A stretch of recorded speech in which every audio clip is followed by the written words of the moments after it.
The hurricane, the largest storm on Earth.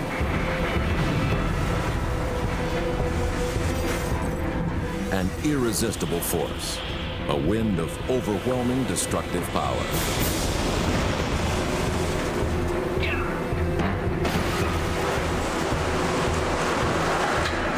It rips buildings apart.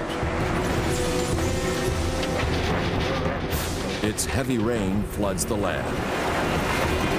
Hurricanes, the unleashed fury of our raging planet.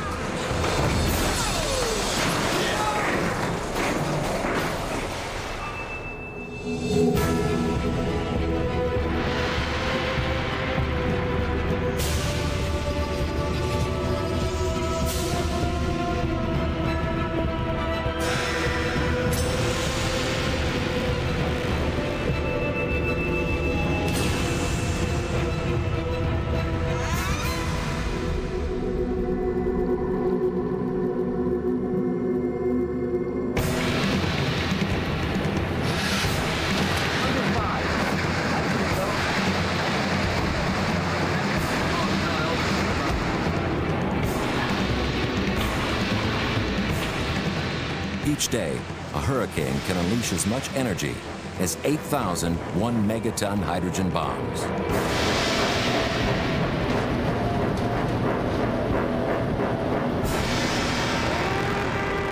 A hurricane can be 1,000 miles across. It generates torrential rain. The record is 40 inches in 24 hours. Hurricanes are truly one of the most devastating forces on our planet.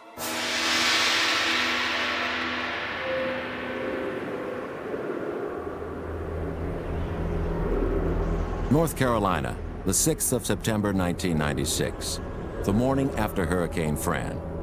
In one night, the storm did $3.2 billion of damage. 27 people died. Homes were torn apart by winds gusting up to 130 miles per hour. A 10-foot surge in sea level inundated the shore. In just 4 months in 1996, 3 hurricanes struck America's southeast coast, causing property damage of $3.5 billion and killing 41 people. Hurricane Fran was the last of the 3, and by far the most violent. Our cameras followed them all.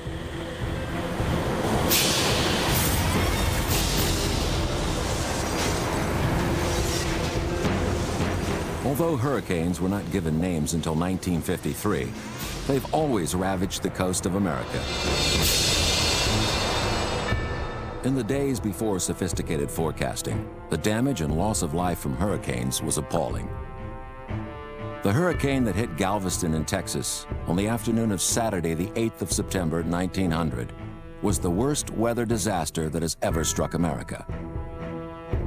Thomas Edison used one of his earliest film cameras to record the aftermath. Estimates for the death toll ranged up to 12,000, most drowned in the tidal surge.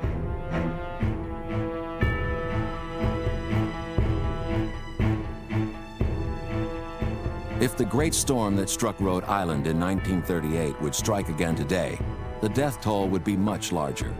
The population has increased so much that countless modern shoreline homes would be inundated.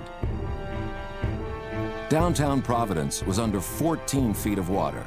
600 people died.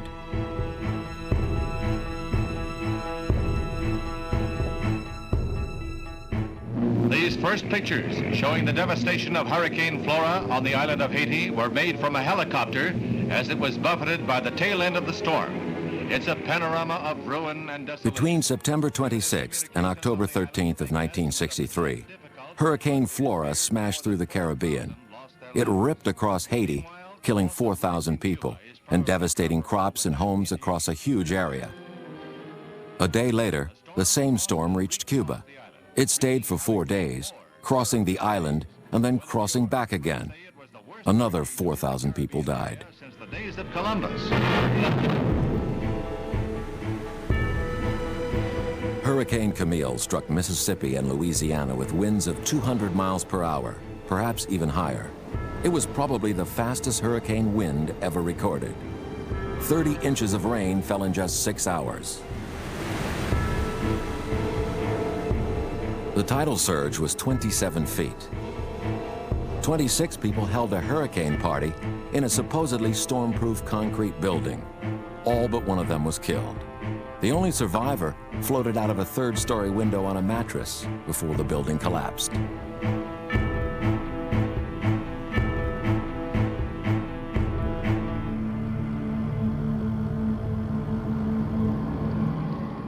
Then, in the 1970s, satellites began to make accurate forecasts possible, but still nothing could stop the hurricanes themselves. Hurricane Gilbert in 1988 was huge. It covered the entire western half of the Caribbean and much of the Gulf of Mexico. The lowest pressure ever recorded in a hurricane was in Gilbert's Eye. When it struck, it was the strongest hurricane to make landfall in 19 years.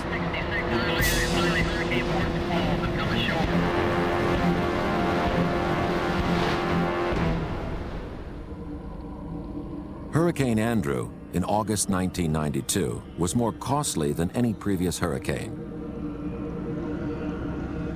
It struck a densely populated area on the Florida coast, just south of Coral Gables.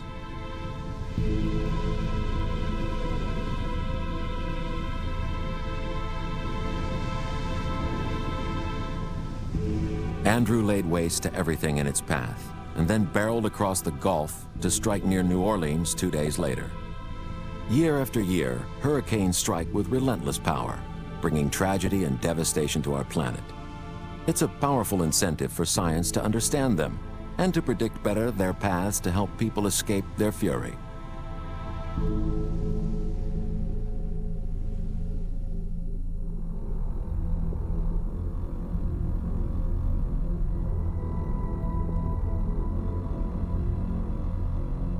The Atlantic hurricane season starts when summer arrives, and the water off the coast of West Africa begins to warm up. Thunderstorms develop over the land and then drift out to sea. Each year, 100 small storms reach this stage. If the water temperature is 80 degrees Fahrenheit or more, those storms may intensify and organize to form tropical depressions.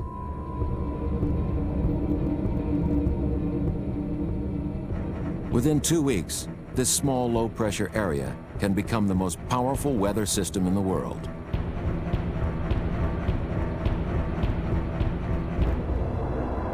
The warm ocean heats the humid air, causing it to rise, and then the water in the air condenses to form clouds.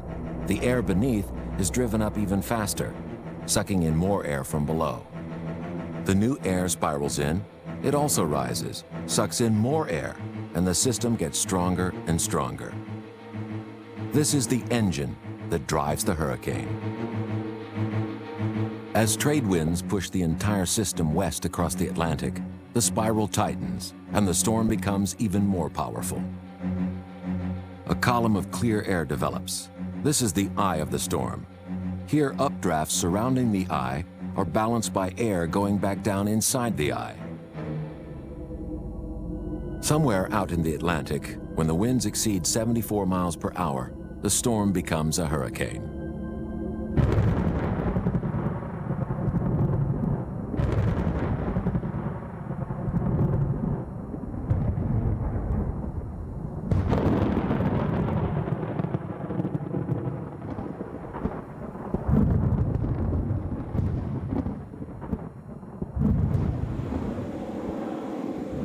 In Miami, meteorologists at the National Hurricane Center monitor these storms 24 hours a day.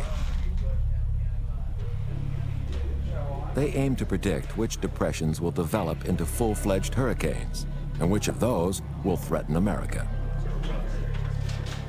These are the people who must try to decide which storm will prove to be dangerous. As a result of the decisions they make, thousands of people will be evacuated. But if they make a wrong call, millions of dollars will be wasted, or thousands of lives put at risk. To attempt a forecast, they need precise information on what each storm is doing while it's still thousands of miles away in the middle of the ocean. They get reports from ships, commercial flights, special hurricane hunter planes, and from coastal radar. But their best source are satellites thousands of miles out in space. 5, 4, 3, 2. We have ignition. All engines are up and burning. And we have liftoff of the Atlas Centaur 77 and the GOES-J weather satellite. Very light response. This program is in. Again, very clean. The newest weapons for monitoring the storms are the new Geostationary Operational Environmental, or GOES satellites.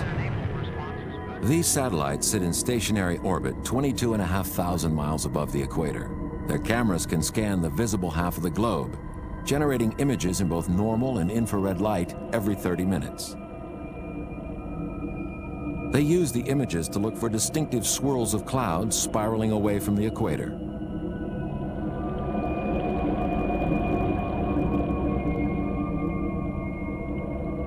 Only from space can one appreciate the true scale of the hurricane.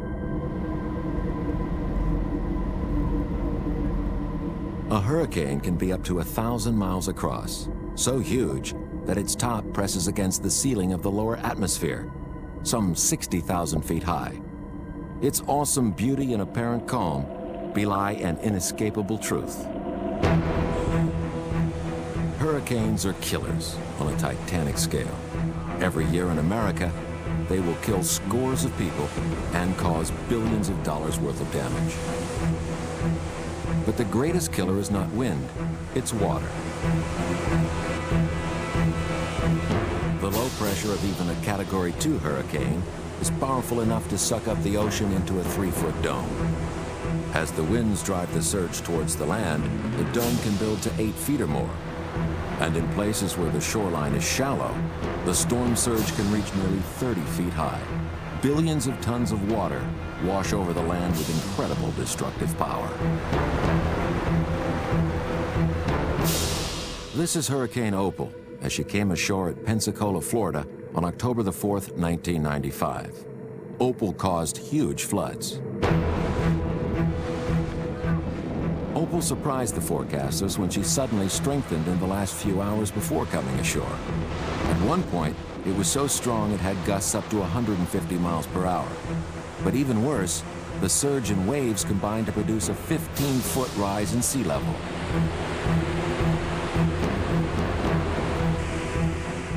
Of all the people who die in hurricanes each year, 90% die by drowning.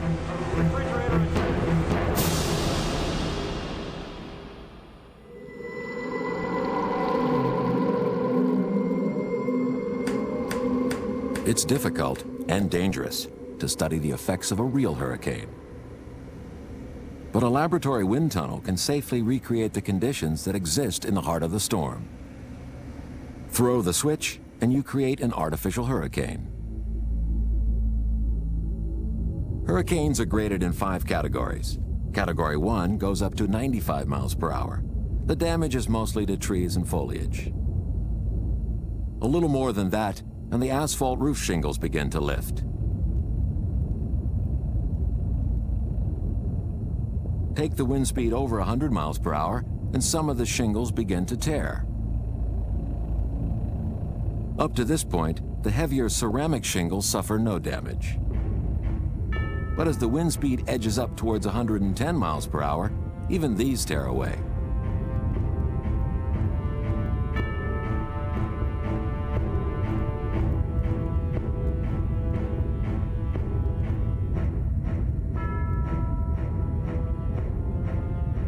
The wind in the tunnel is now rushing at over 110 miles per hour, the upper limit of a Category 2 hurricane. A mere human can barely face into the wind, like this stuntman who acted as our test subject. In extreme slow motion, the camera captures the destructive power of the hurricane. The air fills with flying debris. Even a trash can becomes a lethal missile. At 111 miles per hour, it becomes a Category 3 storm. The ceramic shingles have long since been ripped away. Amazingly, the flexible asphalt tiles are still in place. They are now taking the full force of a Category 4 hurricane, over 130 miles per hour. The wind hits with crushing force. It punches the air from your lungs. Our test subject could only take it for 15 seconds. Without his safety harness, he would have been thrown through the air. Around the world, hurricanes kill thousands every year. They are killer winds.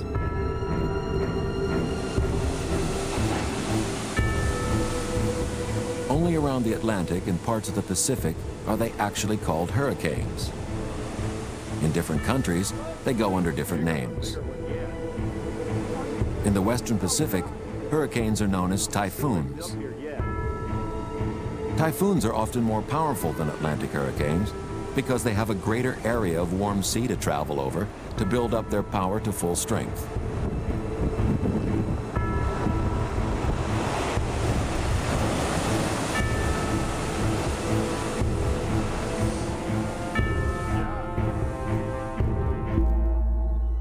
On average, Japan is hit by 2 strong typhoons every year. That country has been devastated by some of the most powerful winds ever experienced anywhere in the world. Not only are typhoons bigger than Atlantic hurricanes, there are also twice as many of them. There are more than 20 full-strength typhoons in the Western Pacific in an average year.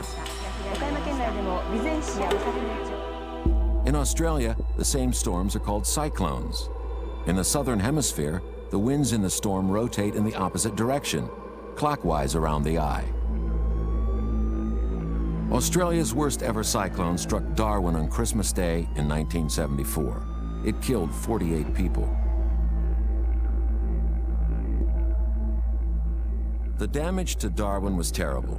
Most of the town was destroyed in this single storm.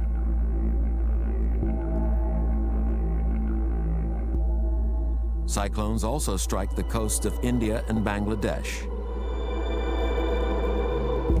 Most of Qutb Dia disappeared under 20 feet of seawater. This is one of the most densely populated regions on our planet. Here they kill on a massive scale. Poisonous filth has been left behind by the floods. 60% of the island's population, about 75,000 people, were killed. Bangladesh, because it's so low-lying, is especially at risk. In a single night in 1991, Cyclone 2B took 138,000 lives. But Bangladesh's worst cyclone drowned more than 300,000 people. Cyclones and floods are common in Andhra Pradesh every year. But this year, tidal waves and hurricane winds with more than 135 kilometers per hour. In India, too, cyclones are regular and devastating. Like Bangladesh, the land here is flat, and the cyclone's rains bring massive floods. It's much more this time. Cyclones can also destroy the lives of those who survive. The storms ruin crops and smash houses. The typhoons and cyclones of Asia may be the biggest killers, but it's the Atlantic hurricanes that get the biggest headlines. This is Hurricane Gilbert, which in 1988 swept through the Caribbean, slammed Jamaica and the Cayman Islands, charged across the Yucatan Peninsula, and struck Mexico.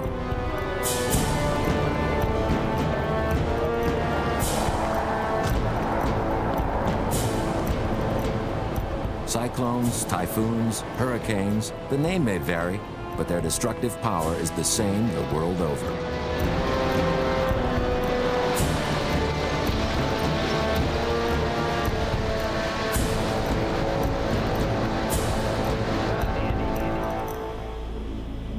Early in July 1996, at the National Hurricane Center in Miami, the mood is tense. The second storm of the season has them worried. Its name, Bertha. I just got another report of the planes right now. They're headed to me, and they found a peak wind of 110 knots. It looks as though Bertha will strike the Atlantic coast. The forecasters must now make critical decisions. The key questions are, precisely when and where will it strike? And most importantly, how violent will the hurricane be?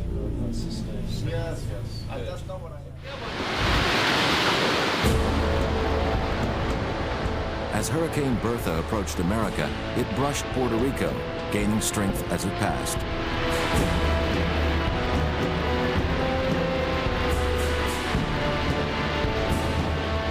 We can tell you the damage here in Puerto Rico so far seems to be minimal. We've seen a few roofs blown off. Bertha came through here. Puerto Rico was lucky. Bertha passed 140 miles to the north.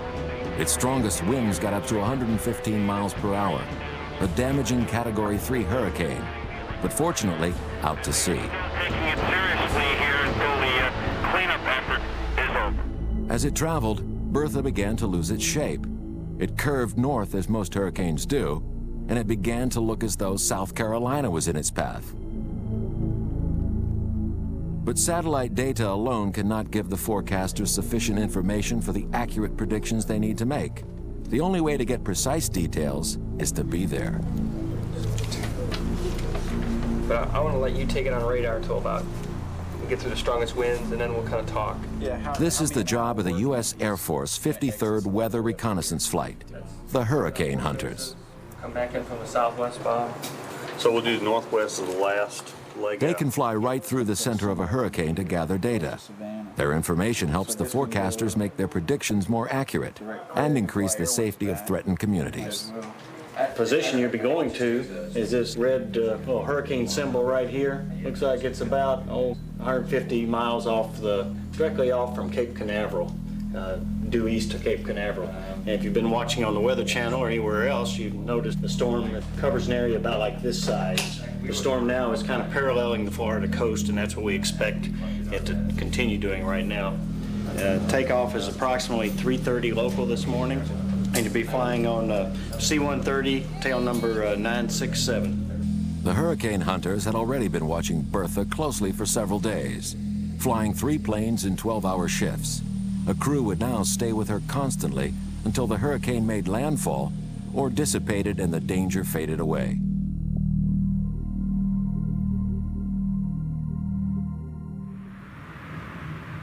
Bertha seemed set to strike within 48 hours. To the forecasters, the media are the only way their warnings are heard. At the Hurricane Center, an entire room is set aside for the media's use. The experts here are saying that they expected Bertha to make that northern... But the Hurricane Center was still not certain exactly where Bertha would make landfall, and they were running out of time. South of Wilmington, North Carolina. So they issued a warning along the coast from mid-Florida to North Carolina.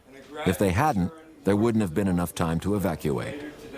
All residents and guests are encouraged to seek... Every year, many people evacuate, only to find that the hurricane has struck elsewhere. But for others, the evacuation saves their lives.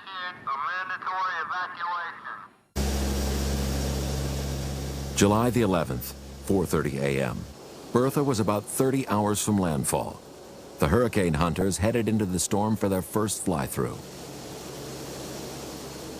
Bertha was now 200 miles off the coast of Georgia, and winds at her center had dropped to 80 miles per hour. The storm was traveling towards land at 9 miles per hour. The Hurricane Hunters' job now was to make sure the storm pulled no last-minute surprises.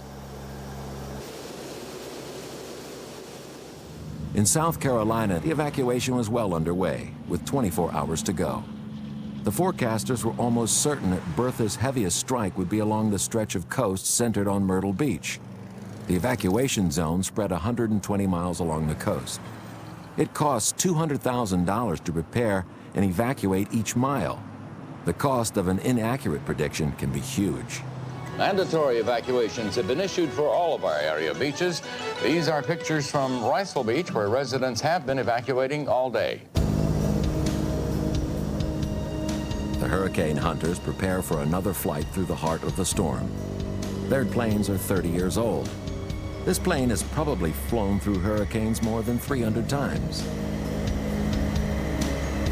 Bertha's final destination was no longer in question. She was going to strike land. But the information the Hurricane Hunters gather could help the forecasters predict her strength and arrival time with greater accuracy. They entered the storm at 10,000 feet and flew as level as they could, straight through it. Came in from this way, hit the storm, went out that way, out to 150 miles, came in, marked it right there. On each flight, they fly through the hurricane at least 3 times in different directions.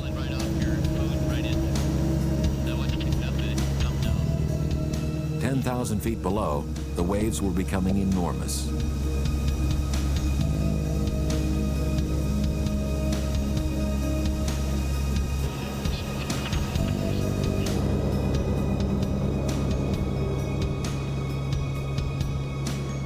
At this point, Bertha seemed to be losing her structure.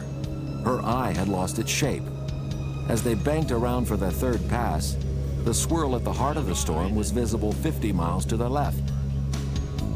The data relayed back from the hurricane hunter showed that Bertha's winds had slowed a little, but not enough yet to relax. The winds are down to 80 miles per hour. The storm is just entering the Gulf Stream. It does not look like conditions are ideal for re-intensification, but that's one factor, and we really ought to give it a chance, so let's not write it off yet. We expect it to go ashore within the next 24 hours as a hurricane, and it's a huge hurricane. In 1997, hurricane forecasting took a big step forward with the introduction of the new Gulfstream G4 research plane, which can fly higher and faster than its predecessors. Forecasting weather accurately mostly depends on the quantity of information you have. The new plane will probably double the amount of data the forecasters can get. They hope to improve the accuracy of their hurricane forecasts by as much as 20%. Late afternoon, Myrtle Beach, South Carolina. The center of the storm was predicted to hit somewhere around here at noon the next day. In just 18 hours, this coast would have to endure winds of up to 100 miles per hour. A few brave, perhaps foolish people stayed to ride out the storm.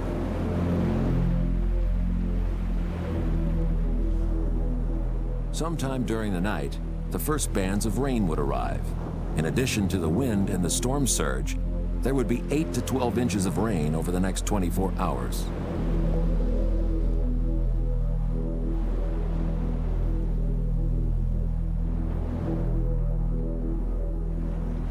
For the most part, Myrtle Beach was now deserted.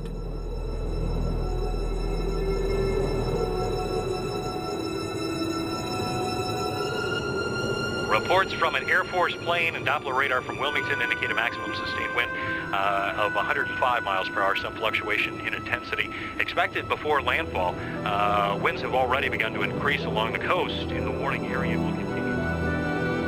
As darkness fell, thousands of evacuees settled in for the night in makeshift dormitories at inland schools, following the course of the hurricane by listening to the media. What's the latest down in Myrtle Beach? What are the winds there? I tell you, we're not getting a whole lot of wind yet compared to what you're talking about if you're looking for hurricane force winds. I've heard gusts up to 60 miles an hour on the Spring May Pier, and that was an hour or two ago from our last check-in with our weather guys. It was a night of uncertainty.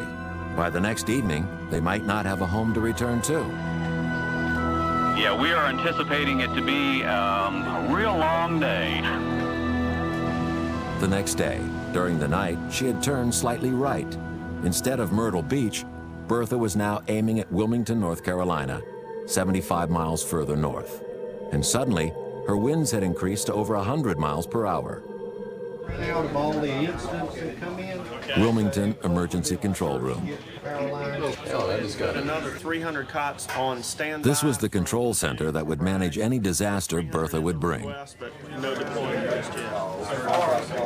Just 2 hours before landfall, the team were making sure that everyone was as well prepared as possible. Our site coordinator for Blair School to open up after the shelter if need be. Okay.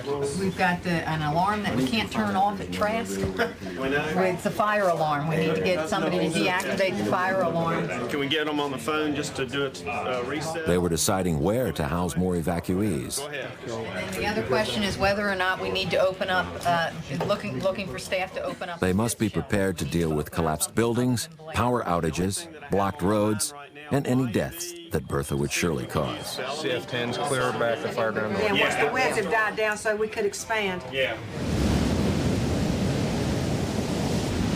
center of Hurricane Bertha, located near latitude 32.8 north, longitude 78.4 west, 105 miles south of Wilmington. Bertha moving toward the north at 13 miles per hour. This is expected to continue today. A lot of wind right now, really intensifying. I got the mayor. Are you ready for this? Are you prepared? Well, as prepared as you could be. I mean, you know, you can't move your house. Yeah. Figured if the weather got bad enough, you know, we'd just float on down the river. Looks like it's really starting to come. Yes, it is. The outer band has just reached us at this time, and we're expecting upward 60, 70 mile an hour winds. In Wilmington and on the coast, the wind started to pick up.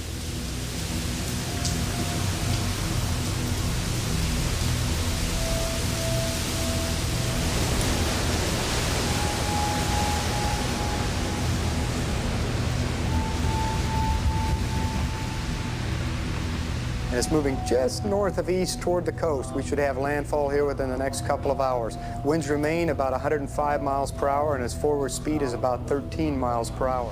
Friday, July the 12th, the leading edge of Hurricane Bertha struck land at Cape Fear.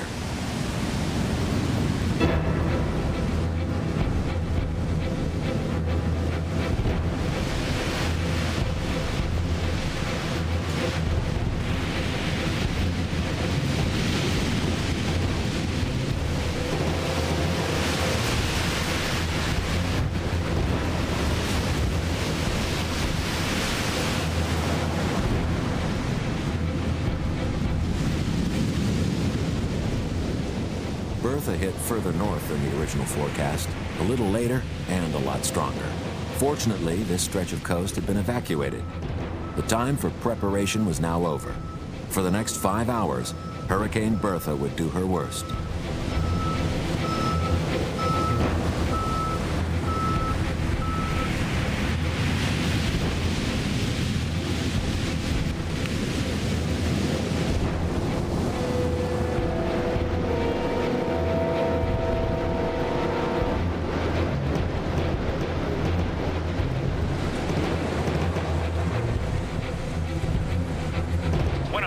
GNI continuing our up-to-date coverage of Bertha. It is 11:40.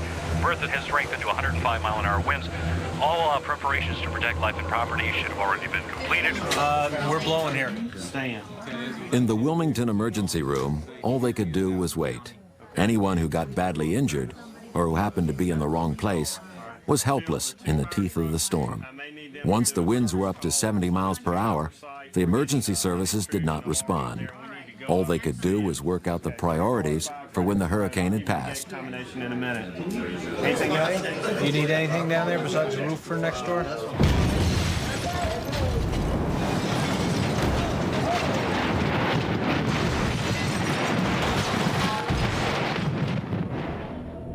The radar shows how Bertha struck the coast a glancing blow. It took a while for the most powerful winds to come ashore. They were terrifying and deadly. As is usual, the strongest winds and the biggest floods were to the north of the eye. Surf City, 25 miles north, lost its pier. Several buildings have lost their roofs. A lot of damage already. And the storm, unfortunately, if we can believe the forecasters, is not even really here yet. With the storm surge of 6 feet, the sea began to overrun the land.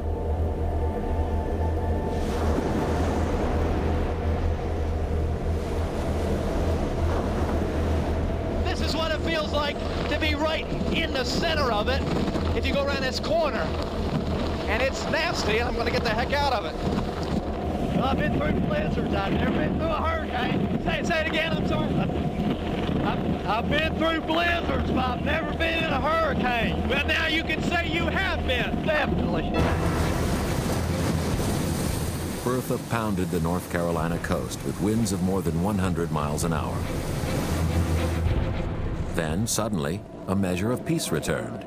In the eye of the hurricane, blue sky even appeared. The winds and rain faded to gentle background. The storm was only half over, but the destruction was tremendous.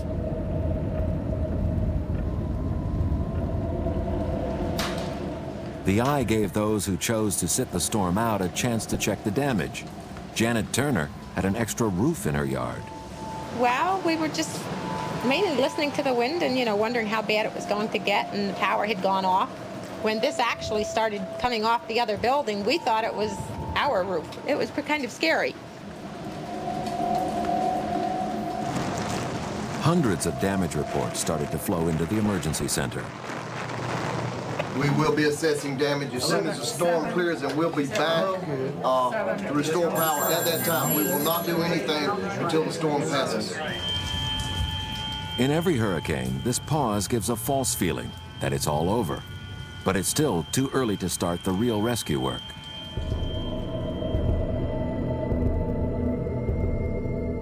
After the eye passes over, for the second half of the storm, the winds will come from the opposite direction.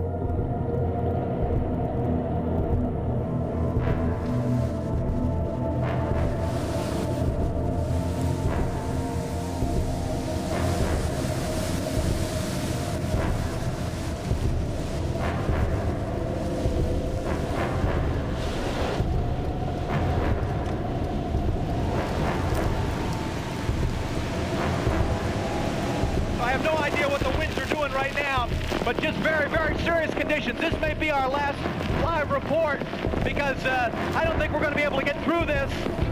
The storm surge was 6 feet, but Bertha came ashore at low tide, so the effect was less. Had she come in at high tide, the surge would have been 4 feet deeper. Hurricanes can trigger yet another danger. Storm Prediction Center has issued a tornado watch for the following North Carolina counties: Brunswick, New Hanover, Pender, Robeson, and Columbus. The tornado watch means conditions are favorable for tornadoes and severe thunderstorms in and close to the watch area. Persons in these areas should be on the lookout for threatening weather conditions and listen for later statements and possible warnings.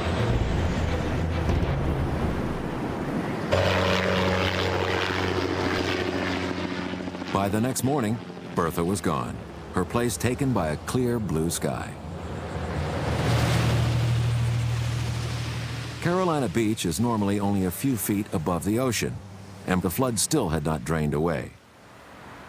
Getting the town back to normal would take months.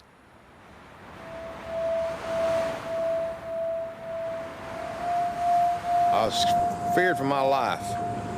You can imagine for an hour, I thought the good Lord was going to take me away from here, because it felt like that room behind me, the next door, number 30, was just going to just go any minute.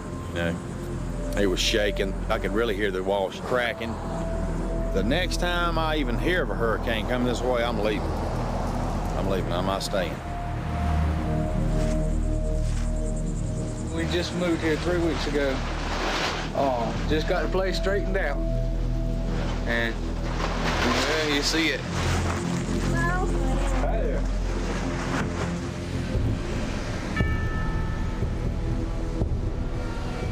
With Bertha gone, the repair teams moved in. In Wilmington, they had to move 31,000 tons of downed trees and branches. 113,000 homes lost power, and 12 people had died.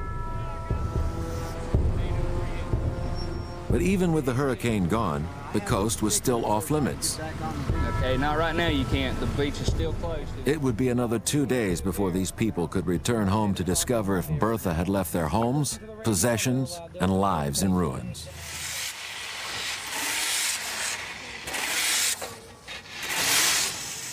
Now was the time for the cleanup to start, with help from wherever it could be found.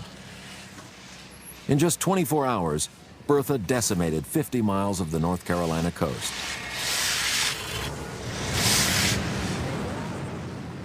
The hurricane blew huge quantities of sand inland, leaving a 3-foot trench on the beach.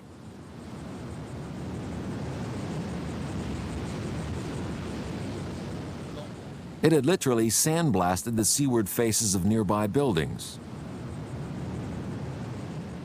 Bertha was the first hurricane of the 1996 season to make landfall. It caused $270 million worth of damage. Hurricanes can easily turn even a single plank of wood into a destructive missile. Any high structure is exposed to the full force of the wind. Hurricanes cripple communications and electrical services. Roads are blocked, slowing the efforts of the emergency repair teams. Many roads can be completely destroyed. The storm surge and the wind-driven waves simply wash them away. The tidal surge floods the coastline. A hurricane can leave boats stranded on land, heaped in a costly pile.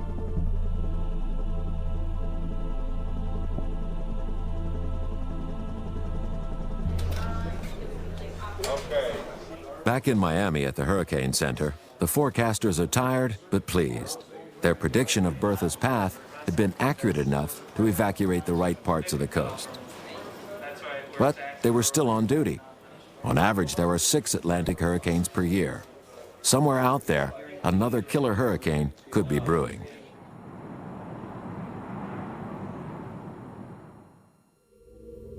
The next hurricane to pose a threat was Edouard. Most Atlantic hurricanes come low into the Caribbean and then curve north. The challenge is to forecast the degree of turn. In 1992, Hurricane Andrew hardly curved at all and slammed into Florida. But Edouard turned so far north that it looked as though it might miss land completely. But it straightened a bit and brushed Nantucket Island on the 2nd of September, killing 2 people. Edouard was the most powerful hurricane of the year, but fortunately, it stayed mostly out to sea. On August 25th, it became a full Category 4 hurricane, with winds over 140 miles per hour. For the next 9 days, the winds never dropped below 115 miles per hour.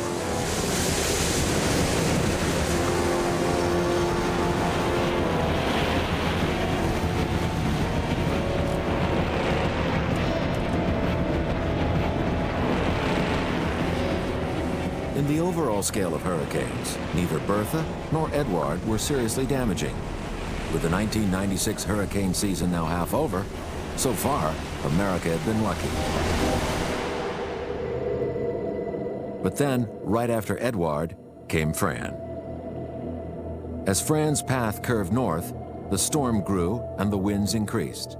When it made landfall on September the 5th, its winds gusted to 130 miles per hour.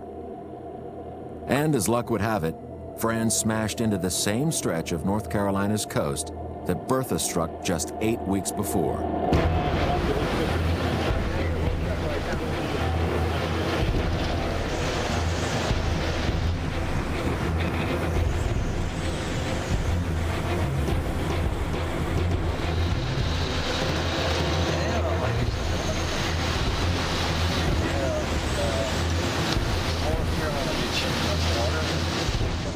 Fran was a giant.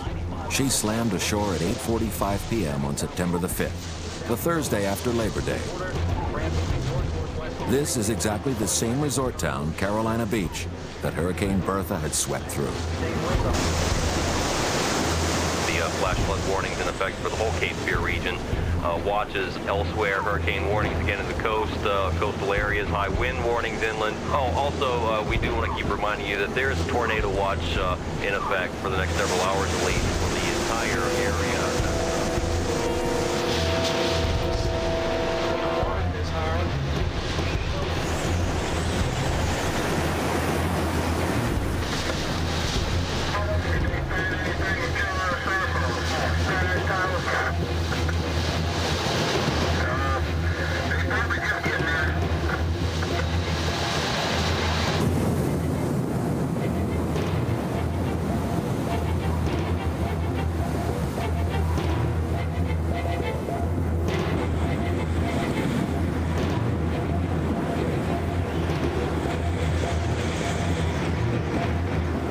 Besides her strong winds, the storm surge was 8 to 12 feet.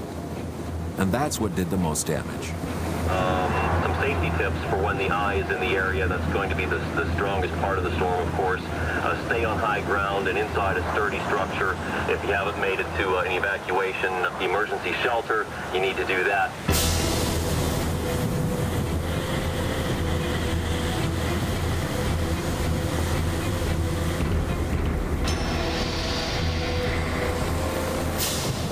Fran was a fully fledged Category 3 hurricane.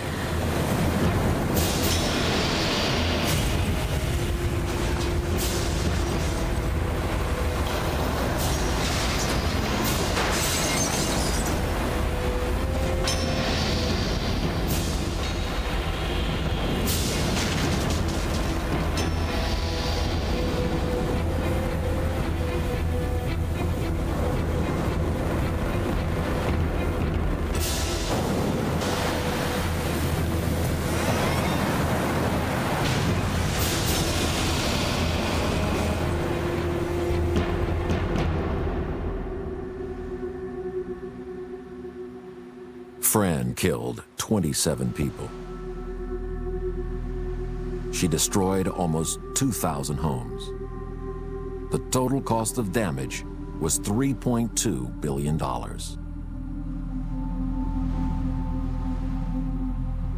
Luck had run out for the people of North Carolina. Fran had destroyed any hopes of a quiet hurricane season.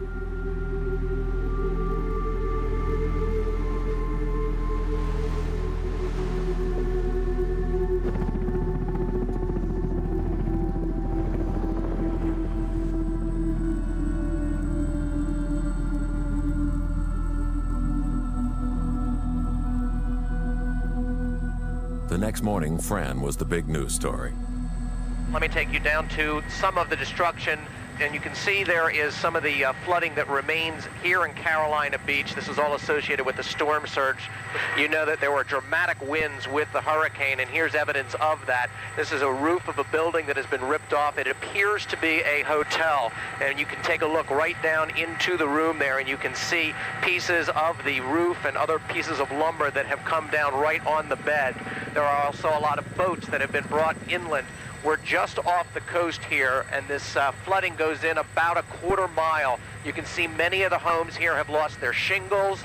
Some of the homes are actually built up on stilts, and they may have been able to actually be above that tidal surge. But remarkably, and as you're looking at these pictures, the power lines in this area are up. There you can see the top of a gas station that was just flipped over by the strength of the winds. But the damage here could have been a lot worse, but clearly you can see this is an example of what Mother Nature's fury is all about.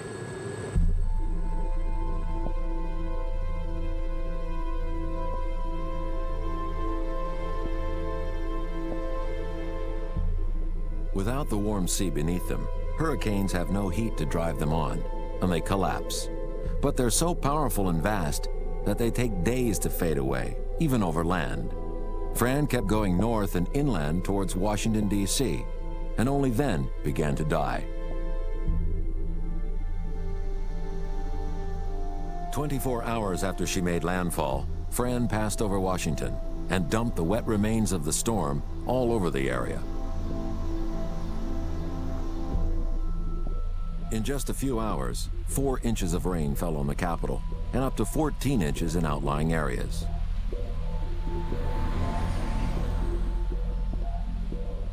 The Potomac River rose 7 feet above flood level and burst its banks.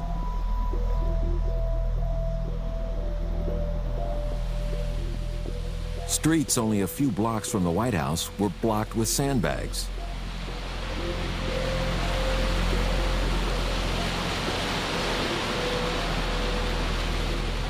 Constitution and Independence Avenues were closed by floods.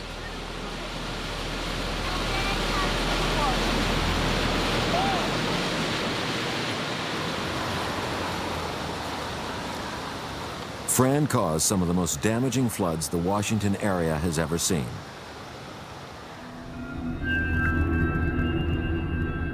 Satellites recorded the entire 1996 Atlantic hurricane season. Here, condensed to 30 seconds, is all the weather from July to October. 9 hurricanes formed, 6 of them were Category 3 or more, the largest number since 1961. But only 3 struck America.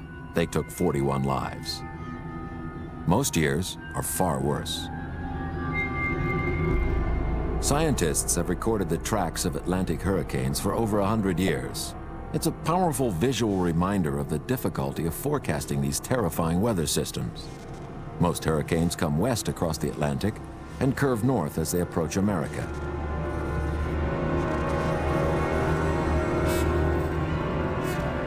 The details are so complex that to use these records to decide where the next hurricane will go appears all but impossible. Yet, science's understanding of our planet's complex processes is now making accurate prediction a reality.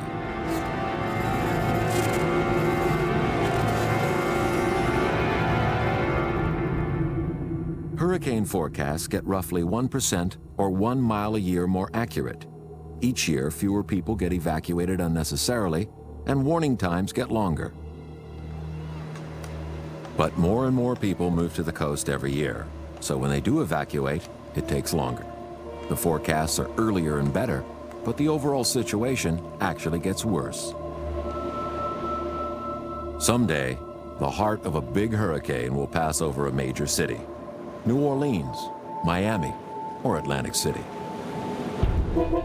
The devastation would be horrific, but it's certain that future hurricanes will bring more damage and more deaths to our raging planet.